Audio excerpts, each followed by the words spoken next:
Assalamualaikum warahmatullahi wabarakatuh. Jumpa lagi bersama saya Hadi di channel Ngulik Sejarah nih teman-teman. Nah, video kali ini saya akan membawakan lagi cerita namun full versi ya teman-teman. Kali ini berjudul Triana. Cerita pada kali ini ditulis oleh Om Ras. Nantinya kalian bisa mengunjungi thread Om Ras secara langsung di Twitter ya teman-teman. Nah, bagaimana ceritanya? Untuk kalian penyuka thread horor yang sangat panjang, nah kali ini saya ada full versionnya, cerita dari Om Ras ya teman-teman. Yuk langsung saja, daripada kita lama-lama, kita masuk ke ceritanya. Perhatikan baik-baik, siapkan posisi ternyaman kalian dan earphone kalian untuk mendengarkan cerita kali ini. Gak usah lama-lama lagi, ceritanya akan saya mulai.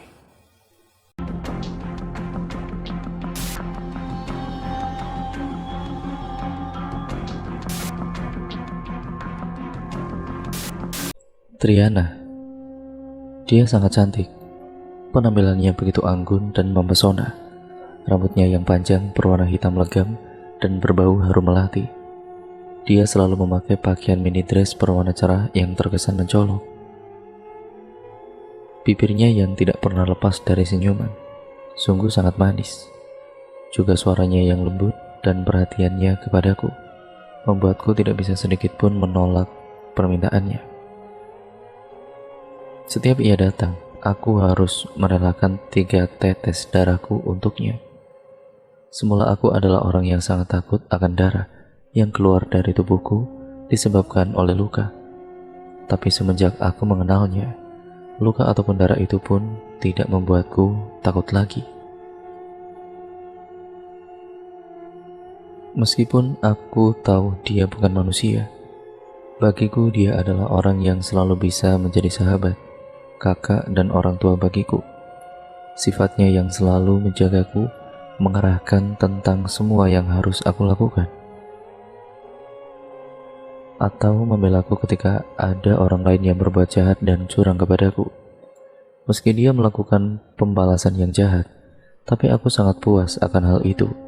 Rintihan kesakitan, tangisan putus asa dari orang yang berbuat jahat kepadaku mampu membuatku tersenyum. Dan ketika aku sudah puas, disitulah dia akan melepaskannya. Cerita wanita berusia 23 tahun itu kepadaku. Dia siapa? Triana. Jawabnya dengan bibir bergetar seolah enggan menyebutkan nama itu. Tepat 10 tahun yang lalu ketika cerita ini dimulai, anak Dara yang bernama Sri itu baru berusia 13 tahun dan baru saja lulus dari sekolah dasar. Ia hidup bersama ibu dan ayah tirinya yang sudah tua renta. Bisa dibilang Sri adalah anak broken home, di mana kedua orang tua kandungnya bercerai secara tidak baik pada usia Sri di bawah 3 tahun.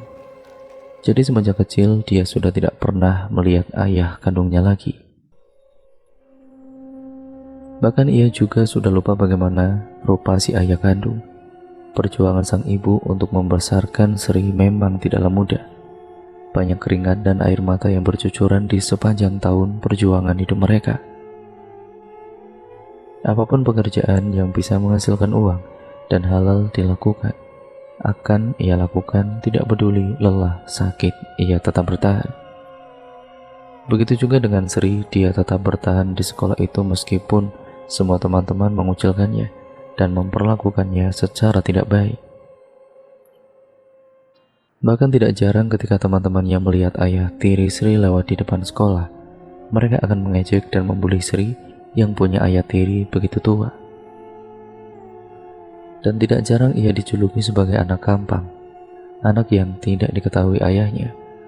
Dan kalau sudah begitu, biasanya Sri hanya bisa menangis dan lari ke belakang sekolah merenungi nasibnya itu. Meski di sekolah itu Sri sering diejek dan dibully, ia masih mempunyai beberapa orang teman yang dengan sukarela berteman dengannya. Ia adalah Ion, anak laki-laki yang ibunya dicap gila oleh teman-teman sekolah. Dayu, anak perempuan yang orang tuanya super cuek dan tidak pernah sekalipun hadir di pertemuan-pertemuan sekolah. Sia adalah anak perempuan yang memiliki keterbelakangan mental dan sering ngeces jika terlalu asik memperhatikan sesuatu. ia juga sering dibully dan dipalak. Dan terakhir adalah Ria, anak perempuan yang tubuhnya lumayan berisi dan ayah kandungnya sudah sangat tua kala itu, sehingga ia juga sering dibully. Namun mereka ini berbeda-beda kelas. Ion kelas 5, Sia kelas 6, dan Sri, Ria, serta Dayu ada di kelas 4. Mereka berlima ini saling menyayangi satu sama lain dan bisa dibilang tidak terpisahkan. Ion karena nakal sering tidak naik kelas. Begitupun juga dengan Sia, hanya saja Sia tidak nakal, tapi ia selalu kesulitan memahami pelajaran yang diberikan oleh gurunya. Di sekolah mereka akan saling jaga, dan karena hanya Ion dan Dayu yang kuat, dalam arti yang tidak cengeng, mereka berdualah yang sering berkelahi dengan anak-anak yang membuli itu. Singkat ceritanya, ketika akhirnya Sia berhenti sekolah karena sudah tidak sanggup lagi, dan Ion pun lulus sekolah, Sri, Ria, dan Dayu kini hanya tinggal bertiga. Namun perlahan-lahan Dayu mulai berubah pada kedua sahabatnya. Ia mulai jarang menemui teman-temannya dan lebih sering bergabung dengan orang-orang yang dulu membuli mereka. Oh iya, Om Rasul menceritakan kalau Sri ini dari kelas 3 sampai kelas 6. Dia dapat beasiswa dan bahkan dijanjikan akan terus dapat beasiswa jika ia meneruskan sekolahnya. Namun pikiran Sri saat itu sudah tidak ada untuk melanjutkan sekolah ketika ia sudah lulus SD. Ia lebih memilih untuk bekerja guna mendapatkan uang untuk membantu perekonomian keluarganya. Dia pernah beberapa kali bekerja di warung makan, hingga akhirnya ia mendapatkan tawaran pekerjaan di sebuah gedung bulu tangkis dan biliar milik seorang yang kaya raya di desa itu.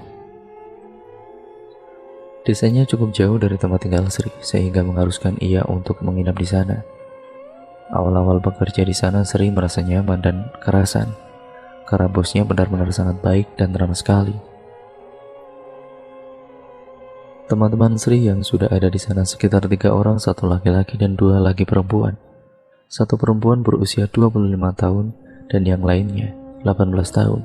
Jadi Sri ini adalah yang paling muda di sana. Yang laki-laki sebut saja namanya Romi, dan yang perempuan berusia 25 tahun itu kita sebut saja namanya Nana, dan yang 18 tahun itu namanya Caca. Semua nama sudah disamarkan ya teman-teman. Jadi ceritanya si Nana ini merupakan seorang janda anak satu yang sudah hampir setahun bekerja di sana. Orangnya benar-benar baik, ramah, tidak pelitan. Begitu juga dengan si Caca ini. Cuma setiap pertemanan kan ada tuh yang namanya plus minusnya. Nah, kebetulan kedua teman Sri yang perempuan ini ternyata agak nakal dan sering menyuruh-nyuruh Sri yang lebih muda untuk mempermudah aksi mereka. Kasarnya Sri ini dimanfaatkan oleh mereka. Awalnya karena memang Sri ini ya anaknya polos, jadi dia tidak pernah berpikiran aneh-aneh dan hanya menuruti saja kemauan si Nana dan Caca, termasuk menyelundupkan laki-laki ke dalam kamar mereka. Setelah itu Sri disuruh menunggu di luar tanpa tahu apa yang dilakukan oleh kedua temannya di dalam. Sampai akhirnya Sri yang duduk di luar di tengah malam itu ketahuan oleh bos mereka, yang membuat satu persatu mereka ditanyai. Dan mau tidak mau kedua teman Sri ini pun kemudian mengaku telah melakukan sesuatu yang tidak pantas di sana. Alhasil keduanya langsung diberhentikan dan tinggallah Sri berdua dengan si Romi. Tapi Romi ini kan tinggal di gedung biliar, jadi bisa begitu tidurnya. Awalnya semua berjalan normal dan lancar. Sri pun tidak takut sama sekali tidur sendirian di area gedung bulu tangkis itu seorang diri.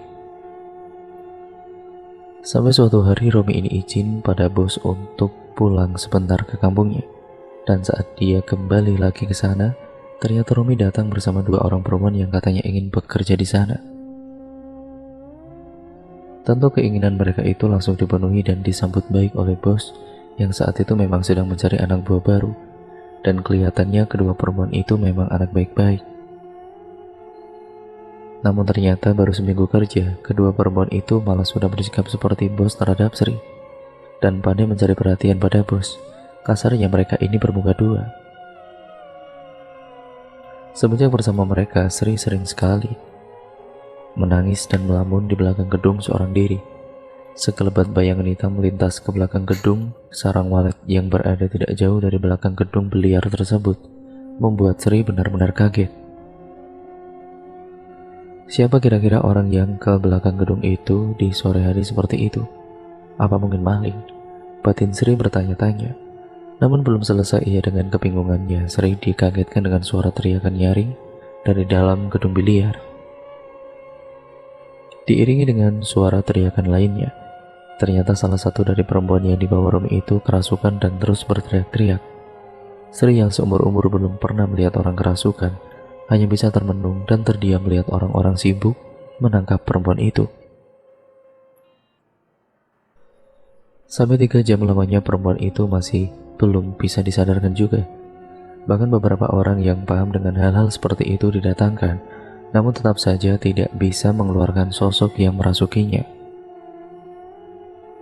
Banyak yang masuk akan susah mengeluarkannya, dan melihat keadaannya sekarang gadis ini sudah sangat kelelahan.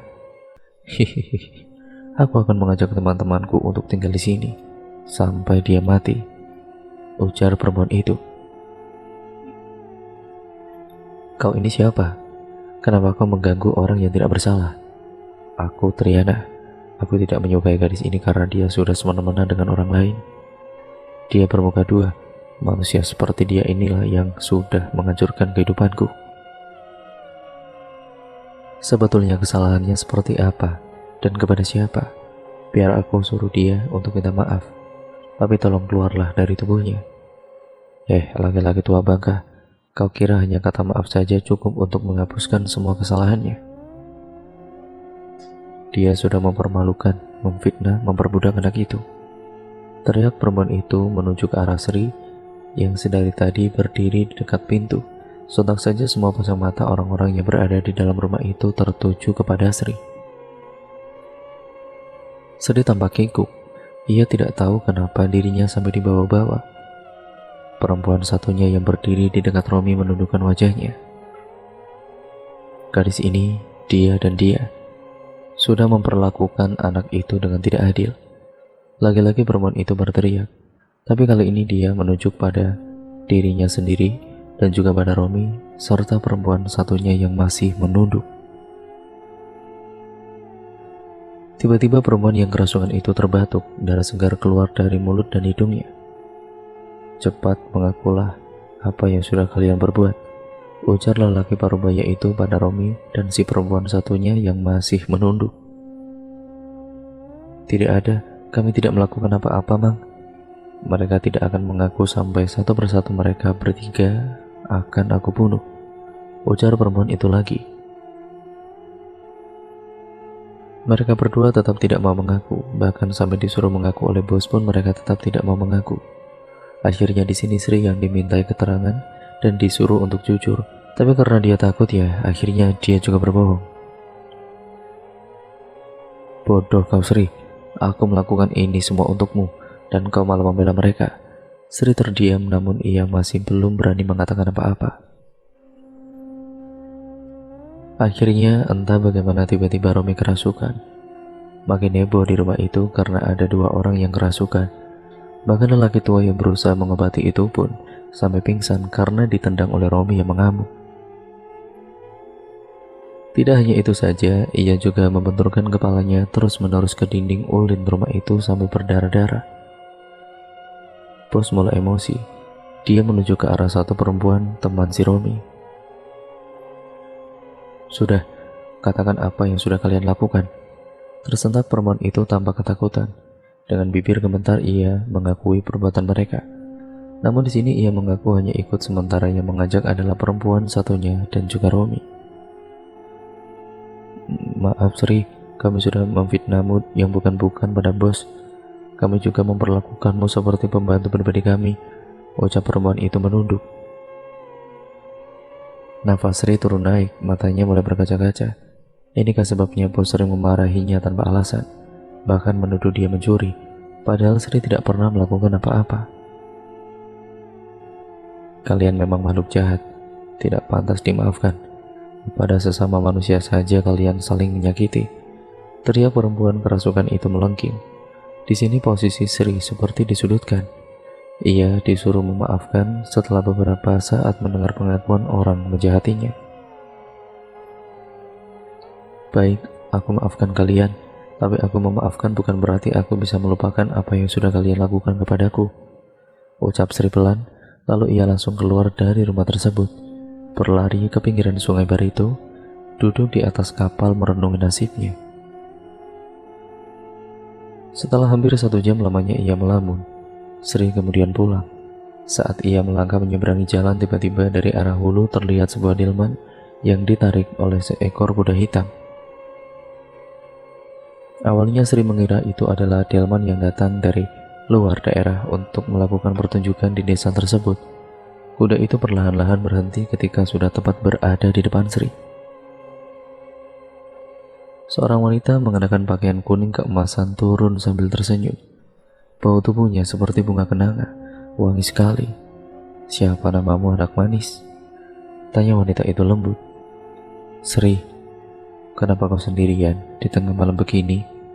Wanita itu bertanya lagi. Aku, sepertinya ada sesuatu yang terjadi. Apa kau sedang sakit?" Sri kemudian tertunduk. Bulu tubuhnya seketika merinding begitu si wanita menyentuh pundaknya. Tangan itu dingin dan kaku. Menyadari ada yang tidak wajar, Sri langsung berbalik hendak pergi, namun tangannya langsung ditahan. "Pikiranmu yang mengundangku kemari. Sekarang aku datang dan kau hendak pergi. Ikutlah bersamaku," ujar si wanita. Perkataannya membuat Sri ketakutan. "Lepaskan aku tidak mau ikut. Aku tidak tahu siapa kamu," teriak Sri histeris. Tiba-tiba semuanya terasa gelap. Sri bagai terkurung di suatu ruangan tanpa cahaya.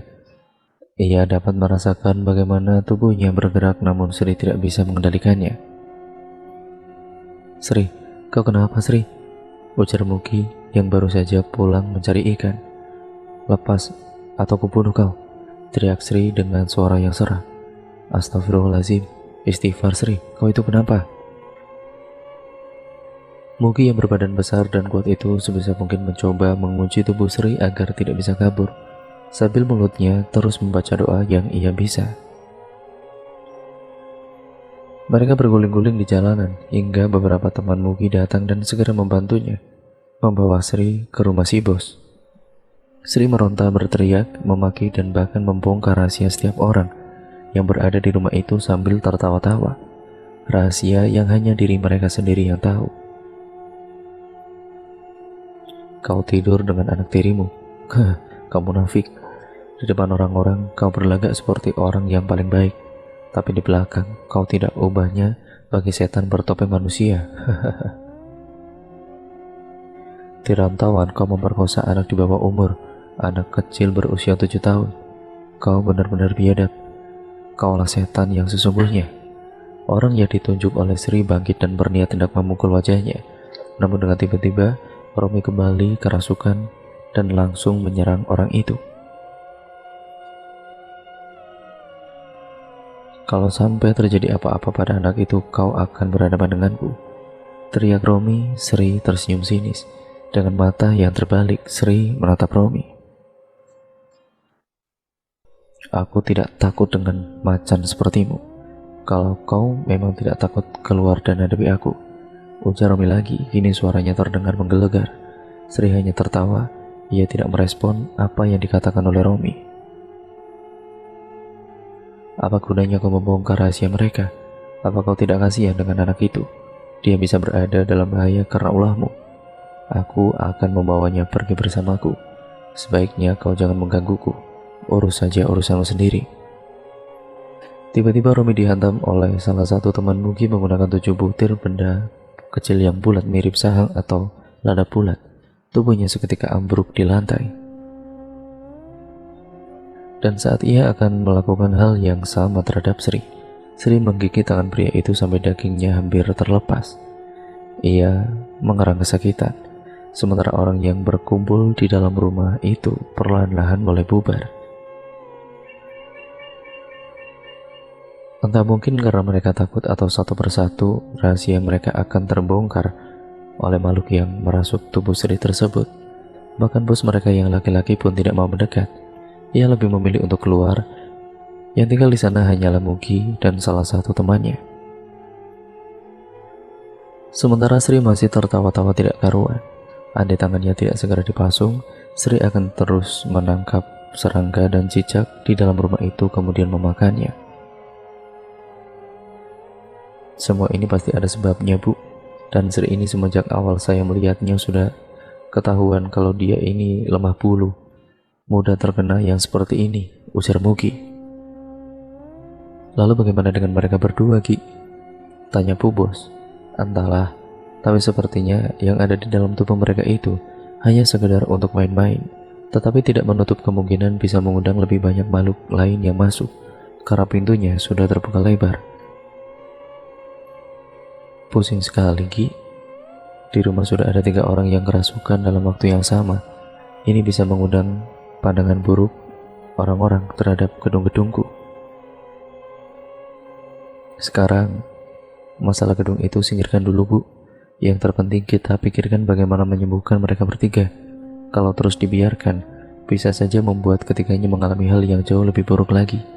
Ucapan Mugi memang ada benarnya. Kau tahu ibarat orang yang bisa mengobati kerasukan seperti ini, Ki? Mugi terdiam. Ia seperti tengah mengingat-ingat sesuatu. Ada, Bu, di daerah TL. Di mana itu? Di dalam, Bu.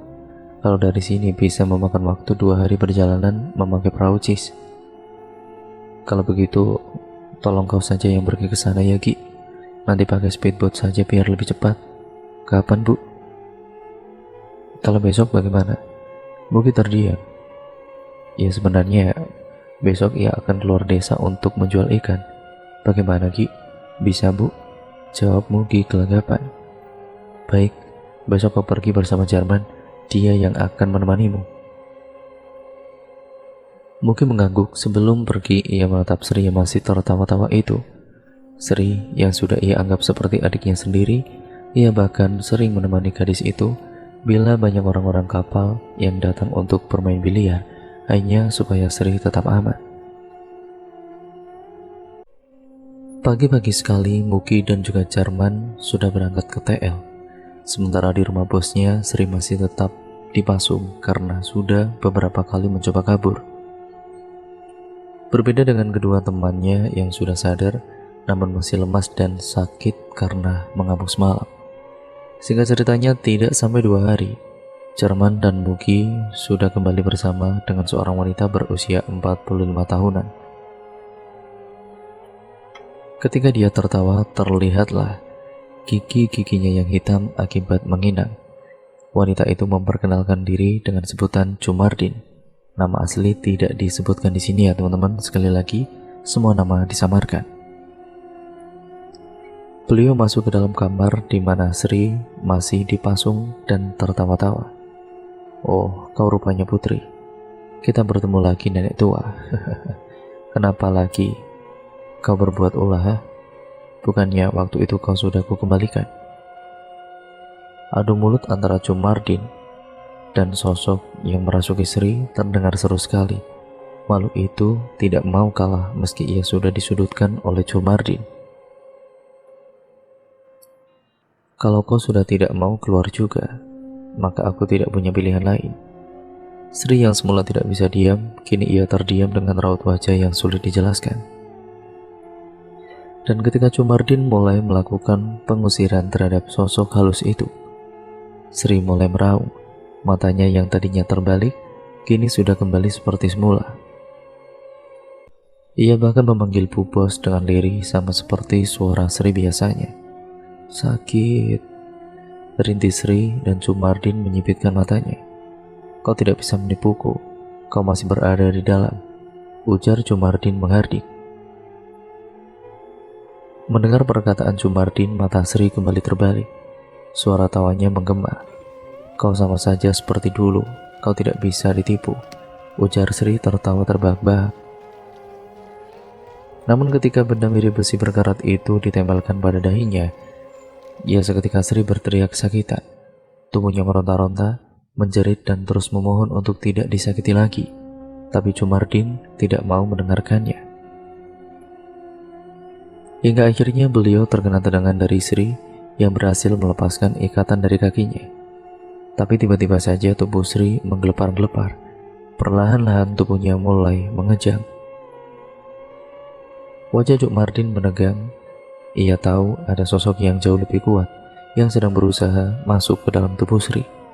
Beberapa saat kemudian Sri kembali tenang, wajahnya kini kembali seperti biasanya. Ia pun tidak lagi berontak. "Kau jangan khawatir, aku tidak akan menyakiti anak ini," ujar Sri dengan suaranya jauh lebih lembut dari sebelumnya. Kau siapa?" tanya Jumardin. "Aku Triana. Kalau memang kau tidak punya niat jahat, sebaiknya kau keluar dari tubuh anak ini. Kasihan dia, tubuhnya pasti sudah sangat lemah sekali." Sri terkekeh. "Aku tidak akan mengamuk. Aku hanya ingin sedikit berbagi ceritaku kepada kalian semua. Tapi sebelum itu aku ingin meminum kopi pahit. Bisakah tolong dibuatkan?" Jumardin beranjak sambil memegangi pinggangnya yang terasa sakit. Ia meminta izin pada tuan rumah untuk membuat segelas kopi pahit, sesuai permintaan dari sosok yang merasuki Sri. Dalam sekali teguk saja kopi hitam tanpa gula itu habis diminum oleh Sri. Itu pun ia ingin meminta tambah lagi. Dulu jauh sebelum gedung bulu tangkis itu dibangun, di situ merupakan tempat tinggal kami berdua. Anakku selalu bermain di sana. Aku dan anakku tinggal di sana sangat lama sekali, karena kami berdua menunggu kedatangan suamiku dan anakku yang lain datang menjemput kami berdua di sini. Hingga suatu hari ketika aku pergi mencari sesuatu, aku tinggalkan anakku di sana dan kau tahu apa yang kulihat setelah aku kembali? Aku melihat anakku mati, kepalanya hancur karena pembangunan kalian yang tidak berizin itu. Harusnya kalian memberitahu kami kalau di tempat itu akan dibangun sesuatu. Kalau kalian beritahu kami, tentu akan pergi dan mencari tempat lain untuk tinggal. Tapi kalian terlalu egois. Tapi kami benar-benar tidak tahu kalau ada kalian di tanah itu. Aku ingat dulu anak ayam yang mati karena kejatuhan balok. Anehnya meski sudah diusir, anak ayam itu tetap diam di tempat itu. Kami tidak sengaja. Pantas saja, setelah pembangunan itu anak pertamaku meninggal. Lalu para tukang menjadi sakit-sakitan. Apa kau yang melakukan itu? Tanya Bu Bos. Sri menangis sesenggukan dengan pilu. Kau pun seorang ibu, dan kau tentu tahu bagaimana perasaanku ketika melihat anak yang kusayangi mati begitu saja karena ulah manusia. Kau beruntung karena kau masih punya anak. Tapi aku, meskipun aku mempunyai anak lain, tapi aku tidak tahu keberadaannya sekarang di mana. Aku sendirian. Mereka terdiam, hanya isak tangis Sri yang terdengar. Aku minta maaf. Maafmu tidak akan mengembalikan anakku.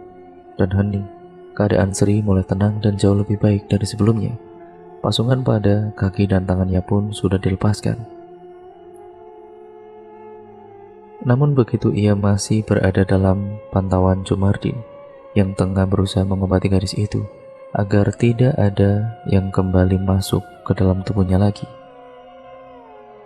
Bagaimana keadaan Sri? Tanya Muki yang baru saja datang. Sudah sedikit lebih baik. Ia tidur lalap sekali. Nampaknya sangat kelelahan dia. Syukurlah, tapi bagaimana? Apa mungkin Sri ini dipagari saja supaya tidak bisa dirasuki mereka lagi? Aku sudah memikirkan itu, dan mungkin nanti setelah dia bangun aku akan melakukannya. Muki mengangguk, matanya menatap lekat pada Sri yang masih tertidur pulas. 3 hari kemudian Sri sekarang jauh lebih baik. Ia juga sudah dimandikan oleh Jumardin yang bertujuan untuk memagari tubuhnya. Jangan melamun, apapun yang kau rasakan jangan pernah melamun. Karena bila pikiran kosong, disitulah kesempatan mereka untuk masuk terbuka. Pesan Jumardin pada Sri sebelum ia pulang diantar oleh Jarman. Pada hari keempat, Sri ini memutuskan untuk kembali bekerja. Namun ketika ia ada di gedung itu, orang-orang menatapnya dengan tatapan takut. Dan bahkan tidak jarang orang-orang akan langsung pulang ketika melihat Sri datang di dekatnya. Perlakuan orang-orang itu membuat Sri sakit hati. Padahal Sri tidak melakukan apa-apa pada mereka, tapi mereka memperlakukan dirinya seperti itu. Sri yang kini lebih sensitif dari biasanya, ia lebih mudah tersinggung dan marah. "Triana, Triana, Triana," gumam Sri di tengah-tengah gedung bulu tangkis itu. Di depannya ada segelas kopi pahit yang masih panas. Ruangan itu memang tidak seberapa terang jika di malam hari, karena memang ditutup pada pukul 5 sore. Aroma melati dan suara langkah kaki dari arah belakang Sri terdengar mendekat. Suara dan aroma itu tentu mampu membuat Sri ketakutan. "Aku senang kau memanggilku." "Jadi itu benar namamu?" "Iya." Kau di mana sekarang? Bolehkah aku melihatmu?" Tentu. Sekarang lihatlah ke belakangmu. Aku berada tepat di belakangmu." Mendengar jawaban Triana, Sri tercekat. Ia ragu untuk memutar badan melihat sosok yang mengaku bernama Triana itu. Apakah wajahnya seram seperti hantu-hantu di dalam cerita-cerita horor? Namun rasa penasaran membuat Sri ini memantapkan hatinya untuk menoleh ke belakang. Matanya terbelalak begitu melihat sosok itu. Wajahnya, penampilannya sangat jauh berbeda dari apa yang Sri bayangkan. Wanita itu berwajah sangat cantik, berambut panjang dan memakai mini dress berwarna merah terang. Penampilannya sangat jauh dari kata seram. "Ini benar kau?" tanya Sri ragu-ragu. "Iya, aku Triana," jawabnya dengan lembut. "Tapi kau benar-benar sangat cantik sekali." Triana tersenyum. "Kau juga cantik. Kau mau ikut aku ke rumahku?" ujar Triana dengan bibir masih tersenyum. "Rumah?" "Iya, rumahku. Aku ingin mengajakmu ke rumahku." Sri terdiam melihat raut wajah Sri seperti itu. Triana tertawa kecil. "Kau jangan berpikir aneh-aneh. Rumahku bukan di kuburan. Aku sebenarnya manusia, sama sepertimu. Hanya saja ada sesuatu yang aku lakukan hingga membuatku bisa tinggal dan hidup dengan umur yang panjang di dunia mereka." "Maksudmu?" Lagi-lagi Triana tersenyum manis. "Kalau aku menjelaskan pun, kau mungkin tidak akan mengerti. Kau tahu, sudah bertahun-tahun aku hidup sendirian di sini. Tidak ada teman, tidak ada keluarga. Dan sekarang pun aku sangat berharap kau mau berteman denganku." Sri merasa nyaman berbicara dengan sosok itu. Dia ramah dan sangat baik kepadanya. Tentu perasaan itu membuat Sri mau menerima tawaran pertemanan yang diajukan oleh Triana. Hampir setiap tengah malam Sri menghilang tiba-tiba dan muncul kembali menjelang pagi. Begitu seterusnya hingga sampai di suatu hari ada seseorang yang mengadukan hal itu kepada bosnya. Dan setelah diselidiki rupanya benar apa yang dikatakan orang itu. Bahkan pernah beberapa kali mereka melihat Sri berbicara sendirian tanpa ada siapapun di dekatnya. Tidak hanya sampai di situ saja. Anak bos tiba-tiba jatuh sakit setelah bermain bersama Sri. Padahal saat mereka bermain itu, bos pun ada di antara mereka. Jadi sangat tidak mungkin jika Sri melakukan hal yang tidak-tidak terhadap anak itu. "Sri, bagaimana ya menyampaikannya? Maksudku begini, gedung ini akan aku urus sendiri dan tidak mempekerjakan orang lain lagi. Jadi, saya paham kok. Besok juga saya akan pulang. Dan saya ucapkan terima kasih banyak sebab selama ini saya sudah diperbolehkan untuk bekerja di sini. Dan kalian semua memperlakukan saya juga dengan sangat baik. Terima kasih atas semuanya.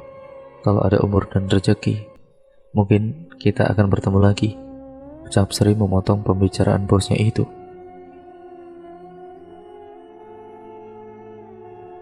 Karena ia sudah tahu sejak semalam dari Triana bahwa bos akan memberhentikannya dari pekerjaan itu. Sri diberikan uang lebih untuk pulang oleh bosnya. Dan rupanya Triana pun ikut bersama Sri, karena katanya dia sudah tidak punya siapa-siapa lagi untuk menahannya agar tetap berada di sana.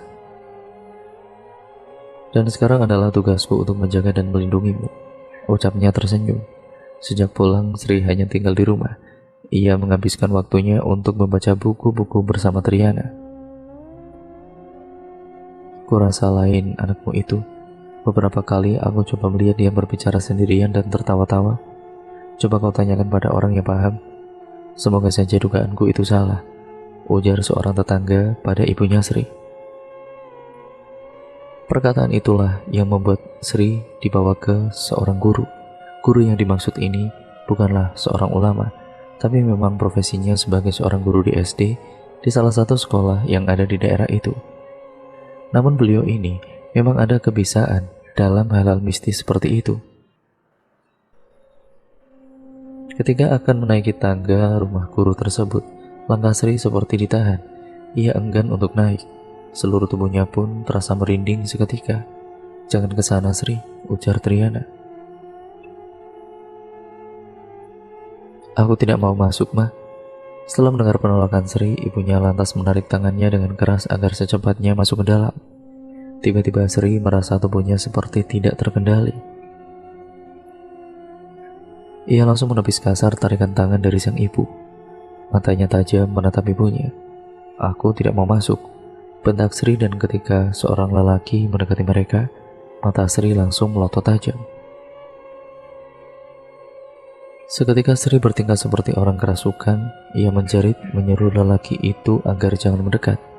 Akan tetapi ketika ia hendak melangkah pergi, langkah Sri terhenti dan tubuhnya seketika lemas. Sri diangkat dan dibawa ke dalam rumah guru tersebut. Di sana dikatakan bahwa Sri diikuti sosok macan hitam jadi-jadian. Bukan macan asli ya teman-teman. Jadi sosok itu dulunya adalah manusia biasa. Kalau kalian pernah baca cerita Raja Tampo, nah mungkin proses manusia menjadi sosok macan sama seperti Raja Tampo itu. Apa bisa anak saya dipisahkan dari makhluk itu? Bisa, lebih cepat lebih baik. Malam itu juga Sri diruqyah oleh guru tersebut. Pada saat proses terakhir, ia melihat sosok hitam dengan wajah rusak berdiri menatapnya. Entah sosok apa itu, Sri pun tidak tahu dan tidak mau tahu. Mengingat rupanya saja membuat Sri ketakutan. Benar saja setelah itu Sri tidak bisa melihat Triana lagi. Bahkan mendengar suaranya saja Sri tidak bisa, membuat kehidupan Sri kembali seperti dulu lagi. Bahkan kini ia sudah tidak memiliki keceriaan sedikit pun. Semuanya terasa menyiksa tanpa Triana. Tidak terasa 3 bulan sudah berlalu. Malam itu pun Sri memberanikan diri untuk memanggil Triana kembali. Dia menyebut nama Triana 3 kali. "Datanglah, aku merindukanmu," gumam Sri menatap gelas kopi di hadapannya. Hening, tidak ada suara apapun saat itu. Hanya hembusan angin yang membuat Sri merinding. "Triana, aku sakit. Mereka jahat kepadaku. Tidak ada siapa-siapa yang mau membelaku selain kau, Triana. Kumohon datanglah," ucapnya mulai terisak dan benar-benar sedih. Tetap tidak ada jawaban. Akhirnya Sri memutuskan untuk pergi tidur setelah ia puas menangis. Tidak tahu pukul berapa saat itu, Sri bermimpi bertemu Triana dalam mimpinya. Wanita cantik itu meminta pada Sri agar membuka sedikit celah untuknya agar Triana bisa kembali dilihat secara nyata olehnya. "Bagaimana caranya? Aku akan lakukan apapun itu untuk mengembalikanmu kepadaku. Aku hanya minta 3 tetes darahmu di setiap kali kau menginginkan aku datang," ucap Triana. Tapi aku takut melukai diriku sendiri, Triana." "Tusukkan dengan ujung jarum saja, Sri. Tidak perlu kau membuat luka yang lebar. Aku pun tidak ingin kau menyayat-nyayat tubuhmu sendiri untukku." Dan ketika Sri terbangun, ia langsung menarik nafas lega, karena ia sudah menemukan cara untuk mengembalikan sahabatnya. Saat itu juga Sri mengambil jarum. Namun ketika hendak menusukkan jarum itu pada jarinya, Sri ragu-ragu. Ia takut, tapi Sri begitu teringat dengan Triana. Ia lakukan juga meski dengan mata tertutup. Sri kemudian menangis melihat darah yang mulai keluar dari luka bekas tusukan jarum tersebut. Ia hampir tidak percaya bisa melukai dirinya sendiri. Sri kemudian menekan ujung jarinya agar darah yang keluar semakin banyak. Dan seiring dengan menetesnya darah itu, Sri akhirnya bisa kembali merasakan kehadiran Triana. Wanita itu tersenyum menatapnya. Setengah malam itu mereka berbincang melepas kerinduan. Triana bagi Sri adalah sosok sahabat yang selalu ada untuknya, selalu melindungi. Tidak pernah ia rasakan persahabatan sehangat itu dengan manusia. Bahkan Triana selalu mengingatkan bahwa sebelum kejadian kepadanya, bisa dibilang Sri saat itu sangat bergantung kepadanya. Namun kelakuannya yang sering berbicara sendirian itu akhirnya ketahuan oleh ibunya lagi. Sri diperiksakan ke beberapa orang, dan salah satu dari mereka mengatakan bahwa Sri sudah tidak bisa diobati. Tapi ada cara agar dia bisa sembuh, yakni harus menikahkan dia. Dan setelah menikah, katanya Sri akan otomatis sembuh dengan sendirinya. Akhirnya karena itu Sri pun dijodohkan dengan seseorang yang lebih tua darinya. Tentu Sri tidak mau pada awalnya. Terlebih lagi Triana sudah mengatakan bahwa laki-laki itu bukan orang baik. Dia juga terpaksa sama sepertimu Sri. Kalau menikah pun kalian tidak akan bahagia. Sebelum semuanya terlambat, lebih baik kau tolak. Dia bukan orang yang baik untukmu. Nanti kalau diteruskan akan ada konflik antara kau dan salah satu pihak keluarganya. Asal kau tahu, kalau konflik itu terjadi, dia tidak akan berada di pihakmu. Bagaimana caranya aku menolak itu, Triana? Kau pun sudah tahu kan, aku menolak hari itu. Tapi mereka tidak mau mendengar. Kalau kau izinkan biar aku yang merusak semuanya, kau cukup izinkan aku untuk masuk ke tubuhmu. Sri terdiam, tapi apa yang akan kau lakukan? Kau akan tahu jika rencanaku ini berhasil. Dan sejak saat itu, Sri mulai kerasukan lagi, bahkan kali ini jauh lebih ekstrim. Karena hal itu bukannya menyurutkan niat orang tuanya untuk menjodohkan Sri, ya malah mereka semakin yakin untuk sesegera mungkin menikahkannya. Gara-gara kau, Triana, aku terbawa emosi, Sri. Mereka menantangku. Aku tidak mau dengar lagi penjelasanmu. Karena Triana masuk ke dalam tubuhnya, itu menyebabkan sosok yang lain juga bisa masuk. Dan bahkan sosok-sosok yang lain itulah yang semakin menyakiti tubuh Sri. Tidak hanya itu, Sri sekarang juga seperti sudah tidak terkendali. Ia menyerang orang-orang dan hampir membunuh sang ibu. Andai tidak ada yang menolong ibunya, mungkin ibunya sudah kehilangan nyawa pada saat itu. Karena itulah Sri kemudian dipasung dan dikurung di dalam kamar. Ustadz sampai pendeta didatangkan, berharap sosok yang merasukinya itu mau keluar setelah mendengarkan perkataan dari ustadz maupun pendeta. Tapi rupanya tidak ada yang bisa mereka lakukan. Dan entah bagaimana ketika Triana kembali masuk dan mengambil alih tubuh Sri, sosok-sosok yang lain itu pun keluar. Pada kala itu Sri sakit selama berhari-hari, dan Triana yang menjaganya agar tidak kemasukan lagi. Maafkan aku, Sri. Aku mengira rencanaku akan berhasil, tapi rupanya rencanaku lah yang membuatmu sakit seperti itu. Setelah Sri sembuh, ia tidak lagi kerasukan, karena Triana selalu ada di dekatnya. Hari itu pun dia akhirnya ataupun mereka dibawa menuju ke rumah pihak keluarga laki-laki yang akan dijodohkan dengannya. Sri tidak bisa menolak lagi, karena tidak ada lagi orang yang mau mendengarkan perkataannya. Desa itu kecil dan berada di pinggir laut. Di depan rumah itu sudah berdiri tenda-tenda untuk pesta pernikahan, dan pelaminan pun sudah mulai dihiasi.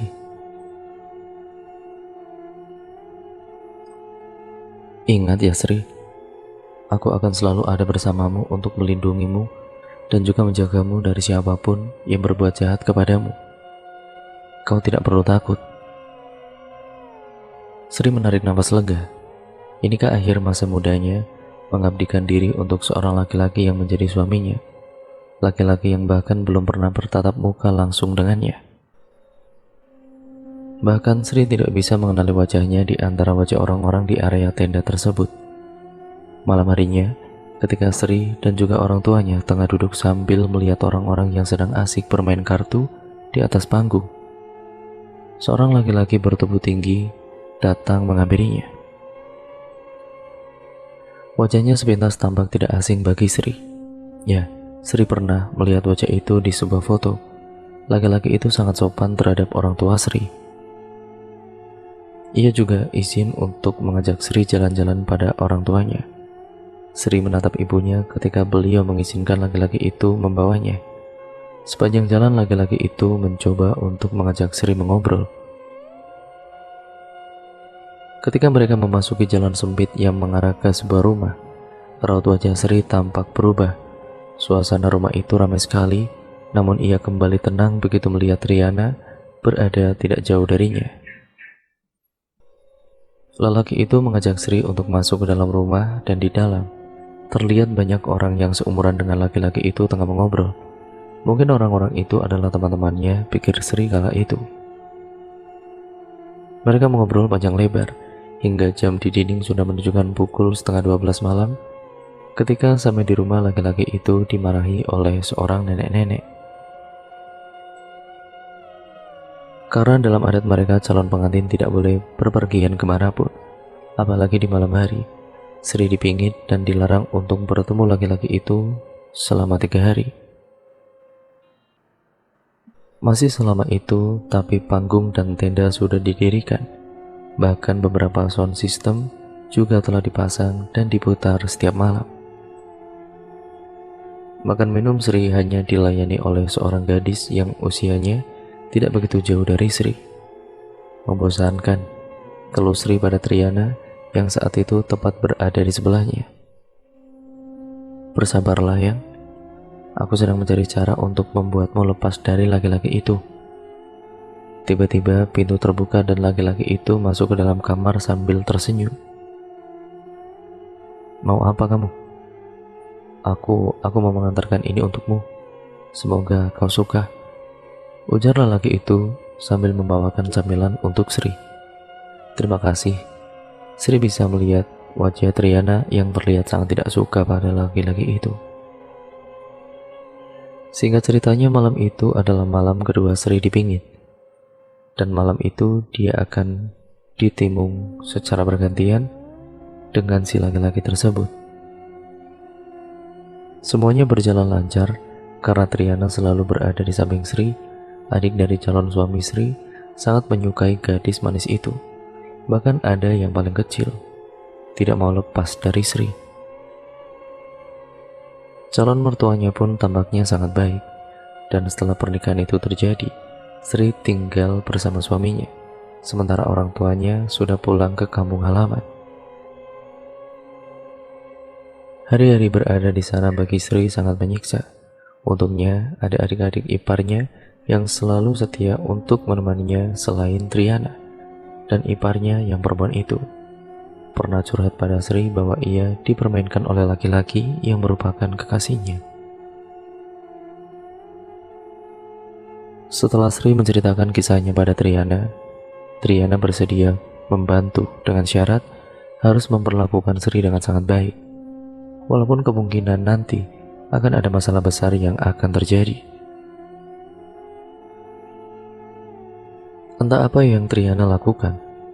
Tepat sehari setelahnya, laki-laki itu mulai menghubungi adik iparnya Sri.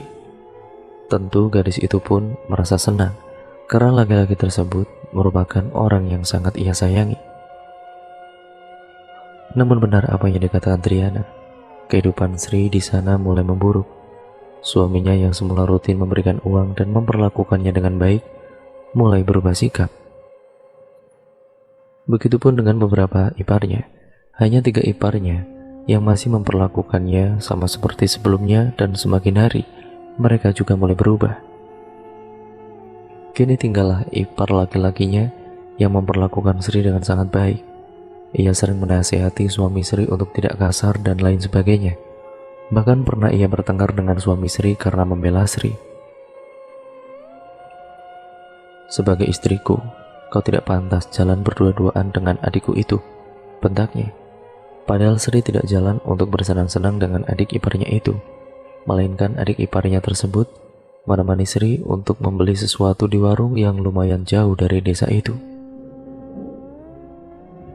Tapi tidak menyangka, ya kalau hal itu akan menjadi masalah besar, hingga membuat adik iparnya itu diusir dari rumah. Habislah sudah, tidak ada lagi yang berada di pihak Sri kala itu. Bahkan pernah suatu hari Sri kehilangan barang milik pribadinya, dan kemudian ditemukan di tempat yang sama seperti sebelum menghilang. "Jangan sentuh itu, buang saja. Mereka menginginkan kau itu sakit, Sri. Pada benda itu sudah diletakkan sesuatu yang buruk," ujar Triana. Dari apa yang Triana beritahukan itu, katanya yang menginginkan Sri sakit itu adalah pihak tante si suami. Entah karena apa, yang pasti dua tantenya itu, ataupun dua tantenya suaminya Sri, sangat tidak menyukai keberadaannya di situ. "Kalau boleh memilih, aku pun tidak ingin berada di sini, Triana. Kau tahu kan bagaimana mereka memperlakukan aku. Bahkan untuk bertemu orang tuaku saja aku dilarang. Mereka mengekangku tanpa alasan. Aku rindu kehidupanku yang dulu, Triana," isak Sri kala itu. Dia tengah berada di hutan yang berjarak 2 km dari rumah suaminya. Saat ini, tempat itulah yang sangat membantu Sri bila ingin berkomunikasi dengan Triana. Dan hanya Triana lah yang bisa menenangkan Sri saat itu. Anehnya, Sri pergi kemanapun dan mau pulang pukul berapapun tidak ada yang mencarinya selagi masih di wilayah itu. Tapi bila Sri izin untuk bertemu orang tuanya, Sri akan dilarang habis-habisan. "Kukira dunia pernikahan tidaklah seburuk ini, Triana. Buruk bagi kau dan orang-orang yang tidak beruntung, Sri.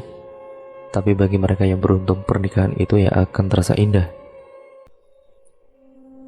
Tidak mudah mencari laki-laki yang benar-benar mau berkorban untuk kita, Sri. Dan biasanya mereka yang benar-benar tulus pasti akan bertemu dengan orang-orang yang curang. Sehingga yang tulus selalu berada di pihak yang tersakiti, sebelum akhirnya nanti mereka bertemu dengan orang-orang yang sama tulusnya. Lalu mereka bersama hingga maut memisahkan." Lanjut Triana, lalu kemudian kepalanya menengadah ke atas. "Kau tahu, Sri, dulu aku memiliki keyakinan bahwa dari setiap rintangan tersulit di hidup kita, pada akhirnya nanti kita akan bertemu dengan kebahagiaan. Keyakinan yang masih aku pertahankan dalam diriku hingga saat ini. Kau itu anak yang baik. Kau pasti akan bertemu dengan kebahagiaanmu itu, Sri." Perkataan Triana itu menjadi penyemangat baru bagi Sri. Suami Sri sudah tidak pernah memberinya uang, dan meskipun diberi uang, paling banyak hanya 20.000 saja. Malam itu dengan tekad yang mantap, Sri memutuskan untuk pergi diam-diam dari rumah suaminya. Ia menumpang dengan salah satu teman yang pernah dikenalkan oleh adik iparnya dulu. Setelah tahu tentang kisah Sri, dia bersedia mengambil resiko untuk mengantar Sri pulang. Namun begitu sampai di pelabuhan, mereka berdua dicegat oleh pihak keluarga suami Sri, hingga akhirnya Sri dikembalikan ke rumah suaminya. Sesamanya di rumah, Sri menangis sejadi-jadinya. "Aku tahu kau ingin aku pergi, bukan? Kau menyuruh pamanmu untuk mengantarkanku, tapi mereka tidak mau. Dan asal kau tahu, aku pun sama sepertimu dipaksa menikah. Dan lihat sekarang, aku diperlakukan seperti ini oleh kau dan keluargamu. Aku terasing di tempat ini. Aku ingin bertemu orang tuaku. Aku ingin kehidupanku yang dulu. Aku benar-benar memohon kepadamu, tolong lepaskan aku. Di sini hanya kau yang bisa membantuku." Sri kemudian terisak. Laki-laki itu terdiam. Ia merebahkan tubuhnya di atas tempat tidur tanpa menjawab sepatah kata pun. Karena lelah menangis, Sri akhirnya tertidur. Entah pukul berapa saat itu Sri terbangun karena dia dipeluk oleh suaminya. "Aku minta maaf, aku berjanji akan mengantarmu besok," bisiknya. Bisakah ia percaya? Tidak, Sri tidak mau mempercayainya terlebih dahulu. Tapi rupanya perkataan laki-laki itu memang benar-benar terbukti. Keesokan harinya ia berpamitan pada keluarganya, namun untuk tinggal sementara di rumah orang tua Sri. "Jangan terlalu lama, bawa dia kembali," pesan keluarga suaminya. Di sepanjang perjalanan, tidak ada obrolan apa-apa antara keduanya. Sri sudah tidak sabar ingin bertemu orang tuanya. Sesampainya di rumah orang tuanya Sri, laki-laki itu sepertinya enggan untuk pergi. "Kau takut keluargamu akan mempertanyakan keberadaanku? Kau pasti takut disalahkan, bukan? Maafkan aku sudah membuatmu berada di posisi seperti ini. Tapi jujur aku sudah tidak bisa tinggal bersamamu. Semoga kelak kau bertemu dengan wanita yang benar-benar sesuai denganmu, yang dengan tulus selalu bisa berada di sisimu," ucap Sri kala itu. Laki-laki itu menatap Sri lalu tanpa berkata-kata apapun, ia melepaskan kalung yang dipakainya. "Aku tahu ini bukan barang berharga, tapi aku ingin kau menyimpannya untukku." Sri kemudian menggeleng. "Maafkan aku tidak bisa menyimpannya untukmu." Mendengar penolakan Sri, laki-laki itu tersenyum. Sebelum pergi, ia mencium gadis itu, mungkin sebagai bentuk ucapan selamat tinggal. Sri menghela nafas panjang, entah apa yang ia rasakan, mungkin perasaan kasihan terhadap apa yang akan terjadi pada laki-laki itu atau entahlah. Dan setelah laki-laki itu pergi, ibunya Sri langsung mengajaknya untuk pergi. Bahkan ayah tirinya juga ikut.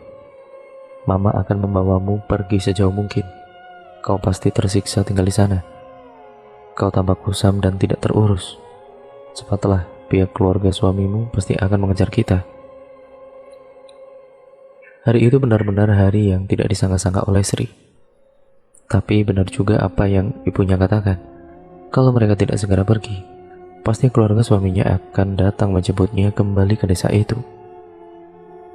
Sri tidak bisa mengatakan apa-apa. Hatinya benar-benar berkecamuk saat itu. Apa tindakan yang aku ambil ini sudah benar? Tidak, ini salah. Tapi aku pun tidak mau lagi kembali ke rumah itu, batin Sri. Sesampainya di kota yang berada di Kabupaten Murung Raya, Sri dibawa oleh orang tuanya ke rumah salah satu keluarga mereka di sana. Rupa-rupanya keluarga mereka itu pun sudah tahu bahwa Sri dan orang tuanya akan datang dan tinggal di sana untuk sementara waktu. Rupanya semua ini sudah direncanakan oleh orang tua Sri. Sejak tinggal di sana, Sri ikut bekerja di rumah salah satu sepupunya sebagai pembantu dan juga pengasuh anak dengan gaji 500.000 per bulan. Sri merasa jauh lebih bahagia tinggal di sana karena seluruh keluarga sepupunya itu sangat-sangat baik terhadapnya.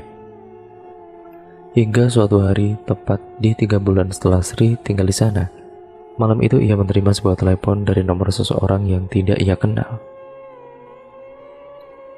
Rupanya, itu adalah nomor adik iparnya yang laki-laki dulu. Adik iparnya itu menanyakan kabar Sri dan lain-lain. Karena hubungan Sri dan adik iparnya itu baik-baik saja, ia pun jujur dengan keberadaannya saat itu. Namun yang tidak disangka-sangka adalah ketika suara lain terdengar di sambungan telepon. Suara yang hampir Sri lupakan. "Aku rindu padamu. Aku ingin bertemu denganmu. Aku siap meninggalkan keluargaku demi kamu. Tolong beri alamatmu yang berada di sana. Biarkan aku ke sana. Aku ingin memulai hidup baru bersamamu, bersama anak-anak kita kelak. Aku akan menjaga dan membahagiakanmu." Ucap laki-laki itu membuat Sri terdiam. Ia tidak menyangka suaminya berkata seperti itu. "Semuanya sudah terlambat, Kak. Aku mohon, berikan aku kesempatan sekali lagi saja. Aku akan membuktikannya. Kau bukan orang yang seperti ini. Kau pasti sedang ditekan oleh keluargamu, kan?" Maaf, aku sudah tidak bisa menerima kakak kembali. Dan memang aku tidak pernah merasakan sesuatu yang lebih terhadap kakak. Tidak ada siapa-siapa yang tahu aku menghubungimu. Ya Tuhan, bagaimana aku menjelaskannya? Sama sekali tidak ada yang menekanku untuk berbicara seperti ini. Aku benar-benar sayang sama kamu. Sri tidak menanggapi ucapannya lagi. Ia langsung menutup telepon itu, matanya jauh menatap langit malam itu. Dan di keesokan harinya, Sri langsung mengganti nomor telepon agar laki-laki itu tidak lagi menghubunginya. 2 hari kemudian, ketika Sri menemui orang tuanya, ia diberitahu bahwa semalam ada suaminya menelepon, meminta alamat, dan menanyakan bahwa ia benar-benar serius ingin kembali dengan Sri. Ibumu menyuruhku untuk berbicara dengannya, dan kau tahu dia memohon-mohon kepadaku untuk memberikan alamat rumah ini. Katanya dia ingin berbicara langsung denganmu. Dulu waktu keluarganya memperlakukanmu dengan tidak baik, dia diam saja kan? Aku geram. Aku marahi dia, dan ku bilang kau sudah akan menikah dengan laki-laki lain. Lalu ku tutup teleponnya, ujar kakak sepupu Sri. Sri kemudian tersenyum kecut mendengar perkataan kakak sepupunya tersebut.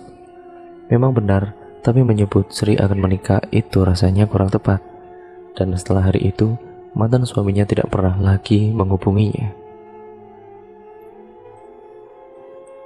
Setahun telah berlalu, selama ini lumayan banyak laki-laki yang mendekatinya. Namun, tidak ada satupun yang cocok.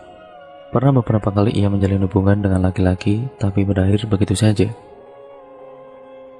Triana, wanita itu tidak pernah suka jika Sri dekat dan menjalin hubungan dengan laki-laki lain, ataupun dengan laki-laki tentunya. Hubungan persahabatan yang dulunya hangat dan menyenangkan sekarang malah berubah menjadi dingin. Aku tidak akan melepaskan kamu bersama orang lain. Kau tidak bisa tanpa aku, Sri. Begitupun juga aku. Kita harus selalu bersama dan akan selamanya tetap bersama. Tapi kau keterlaluan, Triana. Bukankah dulu kau sendiri yang mengatakan bahwa aku pasti akan menemukan kebahagiaanku? Lalu sekarang bagaimana aku akan menemukan kebahagiaanku kalau kau sendiri yang melarangku mencarinya? Kebahagiaan bukan hanya sekedar hidup berpasangan, Sri. Kamu itu tidak bahagia bersamanya. Ya, kau bisa bahagia bersamaku. Aku bisa menjadi ibu, saudara, sahabat seperti apa yang kau inginkan. Jadi, aku rasa kau tidak perlu laki-laki. Mulai dari saat itu, barulah Sri sadar, persahabatan antara ia dan sosok bernama Triana itu sudah tidak bisa dipertahankan lagi. Aku ingin kau pergi, Triana. Aku tidak ingin bergantung apa-apa lagi denganmu. Wajah cantik wanita itu seketika berubah. Wajahnya sinis dan tatapannya tajam, seolah hendak melahap apapun yang berada di hadapannya bulat-bulat. Sri kehilangan kendali atas dirinya. Ia bahkan berulang-ulang kali berusaha untuk membunuh dirinya sendiri. Jika dia dipasung, ia akan membentur-benturkan kepalanya hingga berdarah-darah. Bahkan pergelangan tangannya ia gigit sendiri hingga sebuah luka yang cukup lebar menganga. Aku akan membawa anak ini. Jika ia tidak bisa kumiliki secara hidup-hidup, maka dia akan aku bawa ke alamku. Semua orang kalang kabut waktu itu. Perkataan Sri yang sudah dirasuki oleh sosok bernama Triana tersebut benar-benar membuat orang tuanya takut. Akhirnya, setelah cukup lama berunding, orang tua Sri akhirnya memutuskan untuk mengantar Sri pada ayah kandungnya yang merupakan seorang dukun. Ibunya berharap ayah kandung Sri bisa menyembuhkannya. Sesamanya di tempat sang ayah kandung Sri, ia disambut oleh sang ayah dengan haru. Yang sudah sangat lama dia benar-benar tidak pernah bertemu. Anehnya selama hampir seminggu di rumah ayahnya, Sri tidak pernah kerasukan lagi. Biarlah dia tinggal di sini untuk sementara waktu, ujar sang ayah pada ibunya Sri. Setelah berpikir cukup lama, akhirnya ibunya mengizinkan Sri untuk tinggal sementara waktu di rumah ayahnya. Di sana ia menjalani kehidupan yang jauh lebih baik dari sebelumnya. Bagi Sri, ayahnya adalah orang yang baik meskipun terkesan cuek. Sri juga mempunyai saudara tiri yang baik sekali, bernama Adrianus. Bersama saudaranya, Sri seringkali diajak untuk mencari durian di hutan, mengawang getah di kebun, atau menjual sayur ke barak-barak karyawan perusahaan. Hingga sampai di suatu hari Sri memutuskan untuk bekerja pada sebuah warung makan untuk mencari penghasilan lain dan juga pengalaman. Sebelum berangkat, Sri dimandikan oleh ayahnya. "Ingat, jangan berpergian pada malam hari," pesan ayahnya. Singkat cerita, Sri pun masuk bekerja di sebuah warung makan. Di sana ia berteman dengan seorang perempuan teman sekamarnya yang juga merupakan teman kerja. Pada mulanya Sri yakin sekali bahwa perempuan itu sangat baik terhadapnya. Tapi rupa-rupanya Sri salah. Perempuan itu ternyata 11-12 dengan teman-temannya sewaktu bekerja di gedung biliar dulu. Namun ada seorang laki-laki pelanggan setia warung itu yang sangat akrab dengan bos warung tersebut. Dan ia juga satu kampung dengan perempuan itu. Hanya berbeda RT saja. Karena satu kampung, tentu banyak sedikitnya laki-laki itu tahu tentang si perempuan tersebut. Dan saat pemilik warung curhat pada si lelaki tentang aduan-aduan teman Sri yang mengeluhkan hasil pekerjaan Sri, lelaki itu malah membela Sri dengan mengatakan, "Saya kenal betul perempuan itu. Saya satu kampung dengannya. Kalau masalah pemalas, tidak diragukan lagi. Bahkan, CD yang ia pakai saja, neneknya yang cuci, Bu." Tapi, terpulanglah pada ibu, mau menelan bulat-bulat aduan itu atau menyelidikinya dulu sebelum percaya. Itu terserah ibu saja. Yang terlihat baik di depan belum tentu benar-benar baik, Bu. Saya lihat pekerjaan Sri itu cukup bagus. Dia cekatan dan bisa mengerjakan pekerjaan seorang diri. Terlebih bila ibu tidak ada di sini, Sri lah yang mengerjakan semuanya. Mulai dari memasak, mencuci piring kotor, menggoreng ikan, menyajikan makanan pada pelanggan. Itu hanya yang saya tahu. Entah apalagi pekerjaan-pekerjaan yang ia kerjakan selain itu. Dan anak buah ibu yang satu ini hanya duduk sambil bermain HP. Atau memang dasarnya begitukah sistem kerja di sini? Pemilik warung itu terdiam. Ia terhenyak mendengar perkataan laki-laki tersebut. Bahkan pada saya sendiri, dia juga pernah mengadukan tentang Sri. Katanya pemalas dan lain-lain. Tapi jujur saya tidak percaya, karena saya tahu betul siapa perempuan itu. Setelah hari itu pemilik warung makan rupanya menyelidiki sendiri tentang apa yang terjadi di balik laporan-laporan perempuan itu yang mengadukan hal-hal yang buruk tentang Sri. Ternyata motifnya sederhana, karena Sri mengetahui tentang hubungan panas perempuan itu dengan seorang laki-laki yang juga merupakan teman Sri dulu sewaktu ia bekerja di rumah sepupunya. Dan si perempuan itu tidak mau rahasianya dibongkar oleh Sri. Itu sebabnya ia menginginkan Sri diberhentikan dari rumah makan tersebut. Padahal Sri sendiri tidak ada niat sekecil pun ya untuk mengadukan perbuatan temannya kepada bosnya. Alhasil setelah semuanya terungkap, perempuan itu diberhentikan oleh bos. Dan sekarang Sri menjadi anak buah kesayangan si bos. Hari-hari berlalu begitu saja. Hari itu tepat pada tanggal 13, Sri memulai hubungan baru dengan laki-laki yang dulu membelanya. Laki-laki itu bernama Yudi. Dan sebulan setelahnya, Yudi datang ke rumah orang tua Sri untuk melamarnya. "Aku ini terserah yang punya badan saja. Kalau dia menerima, maka aku juga akan menerimanya," jawab ayah Sri.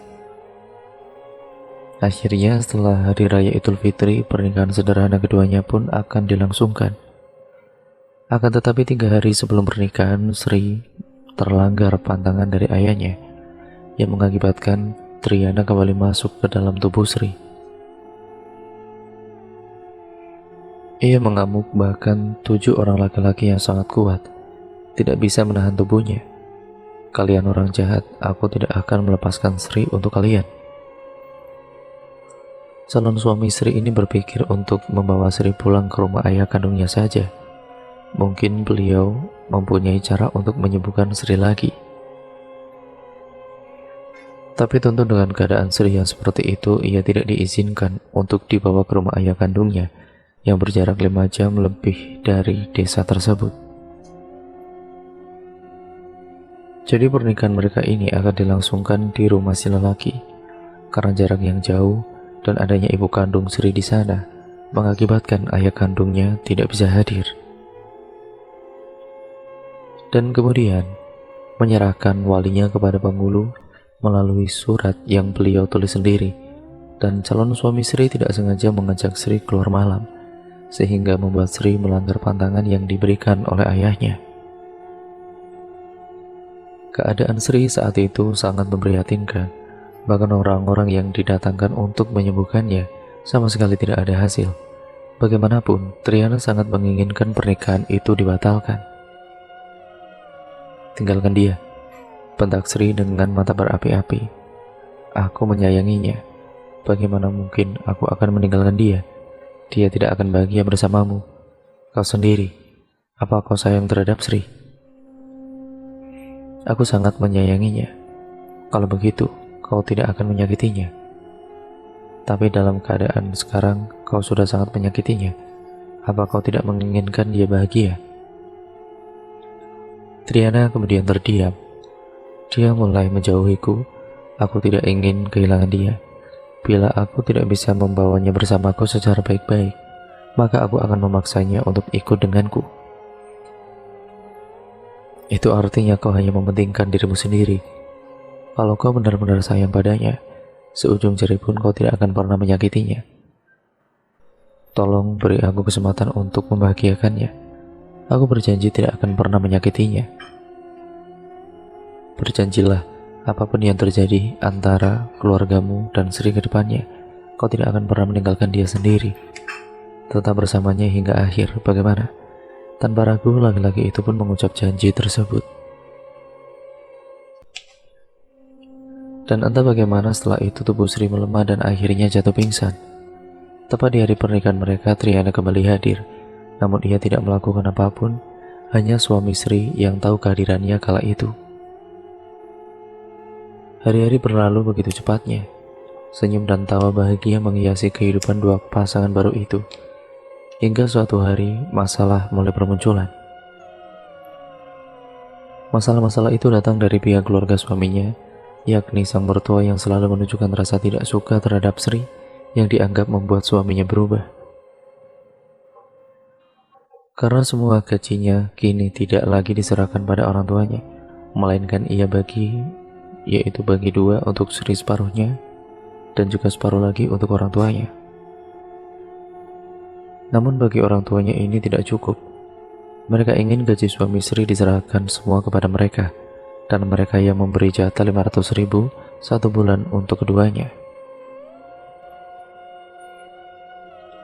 Tentu saja hal itu tidak disetujui oleh suami Sri, karena setelah ia menikah, sudah kewajiban dia untuk menafkahi istrinya. Harusnya ia dan juga Sri yang memberi jatah tiap bulan pada orang tuanya. Jatah per bulan juga cukup banyak yang suami Sri ini kasih pada orang tuanya, yakni dengan jumlah 2,5 juta rupiah. Karena gaji di PT Leighton waktu itu sangat besar, sekitar 10-12 juta dengan bonus yang diterima setiap tanggal 17. Kalau kalian menginginkan gaji full cost seperti waktu aku bujang, tentu itu tidak bisa aku penuhi. Ya karena aku sekarang kan, aku juga memiliki tanggung jawab besar terhadap istriku. Dan kurasa dengan uangku yang aku berikan pada kalian itu, rasanya sudah cukup untuk 1 bulan. Lagi pula tidak ada cicilan apa-apa yang perlu kalian bayar, utang, makan, dan minum. Semua biar aku dan istriku yang bayar. Jadi uang yang ku berikan itu khusus untuk kalian belanja. Bukankah itu lebih daripada cukup? Kau sudah menjadi anak durhaka. Kau berubah semenjak beristri. Pasti dia sudah menghasutmu kan? Ya Allah, Ma. Sri sama sekali tidak menghasutku. Bahkan dia sama sekali tidak tahu gajiku berapa. Diberi uang bulanan atau tidak, dia sama sekali tidak mengeluh. Dia tidak banyak menuntut, Ma. Ku dengar istrimu itu bukan perempuan baik-baik. Dia penjaga biliar, wanita malam. Dia itu pelacur. Astagfirullahaladzim. Ingat dalam berbicara, mah. Tidak baik menuduhkan seperti itu. Iparnya yang bilang, katanya dia pernah melihat istrimu di biliar PC. Aku tahu, istriku memang pernah bekerja di biliar. Lalu sekarang apa masalahnya? Sejak saat itu, memang banyak sekali fitnah-fitnah yang didengar oleh suami Sri ini. Tapi ia berusaha untuk menyembunyikan semuanya dari Sri. Namun karena banyak menyembunyikan hal yang tidak mengenakan itu, membuatnya menjadi pemurung. Tentu saja perubahan suaminya tersebut membuat Sri merasa aneh dan heran. Sebisa mungkin ia mencoba mencari tahu penyebab suaminya menjadi seperti itu, hingga akhirnya suaminya pun jujur kepada Sri. Aku memang pernah bekerja di biliar dan menjadi penjaga di gedung badminton. Tapi aku tidak pernah berbuat yang macam-macam. Aku digaji, dan dengan uang gaji itulah aku makan. Tega betul mereka membuat fitnah seperti itu. Tapi aku tidak mau terlalu berlebihan membela diriku, karena percuma saja bila orang tidak percaya. Dan sekarang, keputusan ada di tanganmu. Kalau memang kau menginginkan hubungan kita berakhir, aku akan siap menerimanya. Suaminya menggeleng. Aku percaya kepadamu. Dan sekarang aku lega karena sudah tidak ada rahasia lagi yang harus kusembunyikan darimu. Asal kau tahu, tidak peduli bagaimana orang membicarakanmu. Apabila aku tidak membuktikannya sendiri, maka aku tidak akan percaya. Sri tersenyum. Lelaki yang berada di sisinya sekarang berpuluh kali lipat baiknya daripada mantan suaminya dulu. Sri bahagia bisa bersama dengan lelaki itu. Lelaki yang selalu membelanya, bahkan di hadapan keluarganya sendiri. Dan ketika Sri hamil, pada waktu itu ibu mertuanya datang untuk meminta suami Sri pulang ke rumah. Karena adik dari suami Sri akan menikah dalam waktu dekat ini. Kebetulan saat itu Sri tengah sakit. Maaf Ma, aku tidak bisa pulang. Dan pernikahan itu pun pasti akan berjalan lancar tanpa aku. Aku tidak bisa pergi karena istriku sedang sakit. Aku harus menjaganya. Mendengar penolakan suami Sri, ibu mertuanya seketika, ya seperti kebakaran jenggot. Ia menjumpai Sri agar kelak mati saat melahirkan, dan mengatakan anak yang dikandung Sri bukanlah anak dari suaminya. Padahal waktu itu Sri sama sekali tidak melarang suaminya untuk pergi. Namun yang namanya juga suami yang baik tentu tidak akan pergi meninggalkan istrinya, apalagi saat itu istrinya tengah sakit parah. Dari awal aku tidak pernah menyukai istrimu itu. Dia sudah membuatmu menjadi durhaka kepada kami. Dia membawa pengaruh buruk kepadamu. Kudoakan semoga nanti ketika dia melahirkan anak haram itu, dia akan mati. Suami Sri menangis mendengar sumpah serapah dari ibunya yang ditunjukkan untuk Sri. Dan 2 hari setelahnya suami Sri dimarahi oleh sepupunya yang doyan kawin. Sepupunya itu mengatakan, hubungan antara kau dan orang tuamu tidak ada kata cerai. Sementara kau dengan istrimu, itu hanya orang yang dipersatukan dalam pernikahan dan suatu saat bisa bercerai. Kau bodoh kalau lebih memilih istrimu ketimbang orang tuamu. Hubungan antara aku dan orang tuaku memang tidak bisa bercerai. Dengan begitu, hubunganku antara aku dan anakku, selama ini aku tidak pernah bermaksud durhaka kepada orang tuaku. Akan tetapi, apa yang mereka lakukan pada istri dan anakku, itu sudah sangat keterlaluan. Aku sudah dewasa, aku berhak untuk menentukan kehidupanku sendiri. Aku berkewajiban untuk menafkahi istri dan anakku, dan aku akan tetap mempertahankan mereka di sisiku. Karena bagiku pernikahan hanya cukup sekali seumur hidup. Setakat kawin cerai itu ya tanpa tanggung jawab seperti kau pun rasanya aku bisa. Tapi setelah kita mengucap akad, disitulah tanggung jawab terhadap istri dan anakku mulai aku pikul. Dan hanya laki-laki hebat atau kepala keluarga yang tangguh yang bisa memikul tanggung jawab itu hingga mati. Andai tidak ada yang melerai, mungkin perkelahian antara suami istri dan sepupunya itu tidak dapat dihindari. Kemelut masalah yang datang menerpa rumah tangga Sri dan suaminya itu begitu sangat dahsyat. Hanya segelintir orang yang mendukung keputusan suami Sri. Tapi hampir seluruh keluarga pihak orang tuanya mendukung dengan keputusan suami Sri tersebut. Karena mereka memang kenal betul dengan orang tua suami Sri itu. Hingga sampai saat ini Sri masih sangat dimusuhi oleh keluarga suaminya. Bahkan pernah beberapa waktu di tahun 2021 kemarin tepatnya, adik ipar Sri menghubungi suaminya, menanyakan kabar, tapi tidak pernah sekalipun menanyakan kabar Sri dan anak-anaknya. Sementara Triana, ketika cerita ini ditulis ia sempat hadir di rumah Om Ras. Tapi meski ia hadir, ia sama sekali tidak mengganggu. Mungkin hanya sekedar menjenguk karena Om sudah menuliskan namanya berkali-kali dalam cerita ini. Dan untuk Upar, dia sudah meninggal beberapa tahun setelah ia memfitnah Sri. Upar meninggal dengan tragis. Tubuhnya hancur tergencet ketika kecelakaan. Sementara temannya yang menyetir baik-baik saja, bahkan hampir tidak mengalami luka yang serius. Dan cerita pun akhirnya selesai sampai di sini ya teman-teman. Terima kasih untuk kalian semua yang sudah menyimak video kali ini dan keseluruhan alur ceritanya. Jadi untuk kalian yang belum menyimak part sebelumnya, saya sarankan untuk menyimaknya terlebih dahulu agar kalian mengerti keseluruhan alur ceritanya dari awal sampai akhir. Sekian dan terima kasih ya teman-teman. Banyak pembelajaran yang dapat kita ambil dari penggalan cerita kali ini dan juga keseluruhan partnya.